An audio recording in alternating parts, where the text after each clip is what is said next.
हिमालय की बर्जीली चोटियों के बीच एक ऐसा गुप्त लोक छिपा है जिसके बारे में लोग सिर्फ कथाओं में सुनते हैं। शंभाला। कहा जाता है कि यह दिव्य नगर केवल उन्हीं को दिखाई देता है जो सच्चे हृदय से सत्य की खोज में निकलते हैं। एक युवा यात्री आरव अपने मन में एक ही प्रश्न लिए पर्वतों की ओर चला। क्या शंभाला सच में अस्तित्व रखता है? रास्ते कठिन थे, तूफान भयानक थे और हवाओं में ऐसा सन्नाटा था मानो स्वयं पहाड़ उसकी परीक्षा ले रहे हों। कई दिनों की यात्रा के बाद आरव एक प्राचीन गुफा तक पहुंचा जिसके द्वार पर प्रकाश से चमकता हुआ एक मंडल अंकित था। जैसे ही उसने उस मंडल को स्पर्श किया, गुफा में कोमल उजाला फैल गया और वातावरण में एक गहरी धड़कन गूंज उठी, मानो शंभाला स्वयं उसे पहचान रहा हो। आरव ने साहस जुटाया और आगे बढ़ गया। गुफा का मार्ग अचानक तीव्र प्रकाश से भरने लगा और धीरे धीरे उसके सामने एक नया संसार प्रकट हो गया। बर्फ की घाटी में सुनहरी मीनारें चमक रही थीं, हवा में मंदिरों की घंटियों की पवित्र ध्वनि तैर रही थी और लोग थे जिनके चेहरे पर अलौकिक शांति थी। यही था शंभाला। यहाँ के लोग न वृद्ध होते थे न रोगी, उनके चेहरे पर ऐसी दिव्यता थी जैसे वे सदियों से ज्ञान और शांति में लीन हो। उन्होंने आरव का स्वागत ऐसे किया मानो वह उनका अपना हो। शंभाला के राजा जगदेन ने आरव को अपने पास बुलाया।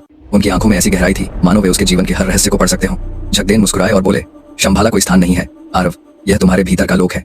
यहाँ वही पहुंचता है जिसका हृदय सत्य, करुणा और साहस से भरा होता है। आरव चकित रह गया। क्या यह सब स्वप्न था? राजा ने उसके मन का प्रश्न पढ़ लिया। यह सत्य है, उन्होंने कहा, पर यह सत्य केवल उन लोगों को प्राप्त होता है जो अपने भय पर विजय पा लेते हैं। जगदेन ने उसे एक छोटी सी ज्योति दी, एक चमकदार गोलिक जो हाथ में ठंडी लगती थी पर हृदय में गर्माहट भर देती थी। इसे अपनी दुनिया में ले जाओ, राजा ने कहा, और जहाँ भी अंधेरा दिखे वहाँ इस प्रकाश को जगा देना। अगले ही क्षण एक उज्ज्वल चमक फैली और आरव ने स्वयं को फिर से हिमालय की ऊंचाई पर खड़ा पाया। गुफा अदृश्य हो चुकी थी पर उसके हाथ में वह ज्योति अब भी जगमगा रही थी। आरव समझ चुका था कि शंभाला कोई रहस्य नहीं बल्कि एक जिम्मेदारी है। दिव्य लोक चाहे छिपा हो पर उसका प्रकाश अब उसके भीतर था और जिस दिन मनुष्य अपने भीतर की रोशनी को पहचान लेगा उसी दिन शंभाला सबके सामने प्रकट हो जाएगी।